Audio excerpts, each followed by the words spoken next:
Hello, and welcome to the July 2025 Real Estate Market Update brought to you by the Reby Homes team. The country as a whole remains notably mixed. While stability and stagnation is perceived in many states and cities, it varies greatly depending on location.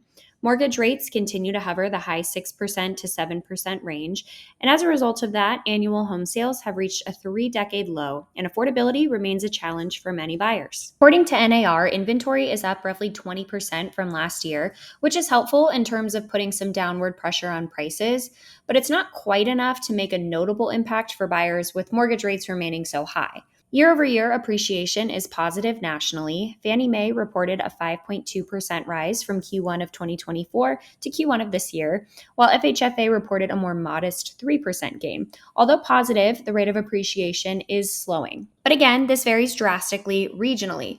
Inventory hikes in the West, such as Dallas, Seattle, and Denver, have risen to above pre-pandemic norms, which has eased prices, while inventory in areas in the Northeast and the Midwest remains tight, sustaining prices. Buyer demand is still pretty muted, with nearly 27% of all homes sold in Q1 of this year being snatched up by investors. And just for reference, between 2020 and 2023, the share of homes being bought by investors was around 18.5%.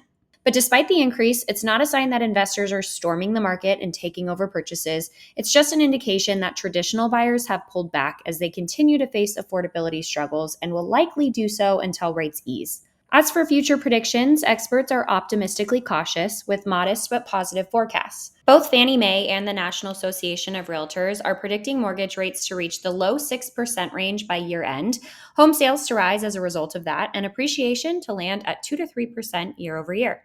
Of course, with millions of opinions swirling around the internet and not a single one of them having a guaranteed insight into what the future holds, one thing remains true. The right time to buy or sell is not dependent on market conditions, but on when the time is right for you. This may not be the right market for everyone, but for some, it absolutely is. So we encourage you to become familiar with your local market and reach out to a trusted realtor or lender to see if maybe it does make sense for you now. The right agent is going to give you their honest opinion and help you expel all of your options so you can make the best decision. That's just a quick overview of where things are nationally. So now let's dive into our local market here in the Phoenix metro area. Inventory has dramatically increased since last year with a 50 to 63% jump depending on the area. That's the most inventory we've seen since 2017. As a result, homes are taking longer to sell and buyers have more options and more room for negotiation. Prices in some Arizona cities have also been affected by the supply increase, although no city is experiencing a crash. According to the Cromford report, the median home price in June of 2024 was $452,000. This June ended with a median home price of $451,000, so virtually flat. But if we break it down by zip code, we can start to see some differences.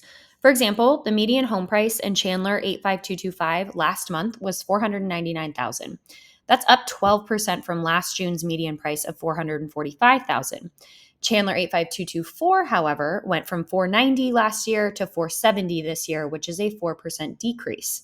Scottsdale 85251 is down 4% year over year, going from a median sales price of $541 last June to $517 this June. Mesa 85212 is flat year over year, while Mesa 85202 is down 12% from last June, going from $428,000 to $382,000. I share these examples to show just how different each city and even zip code is, because using broad headlines and market overviews aren't always the best way to determine whether or not this is the right market for you. It truly depends on each individual situation.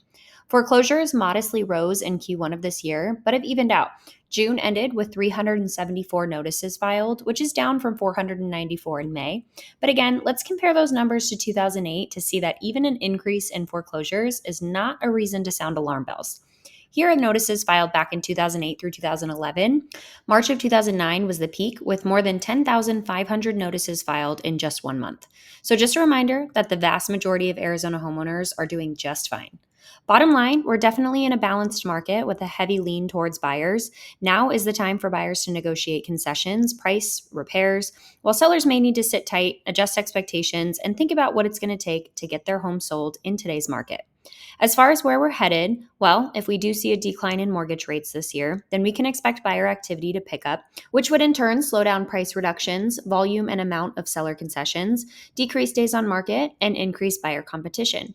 If we see rates remain where they are, then we can expect home prices to continue falling flat or continue to slowly decline, although not in a healthy, concerning way, and sellers to continue offering concessions for rate buydowns. Either way, both outcomes hold opportunity for both buyers and sellers. So if you need help figuring out which market would best suit you, don't hesitate to reach out. We're here to help. Thanks so much for tuning in, and we'll see you next month.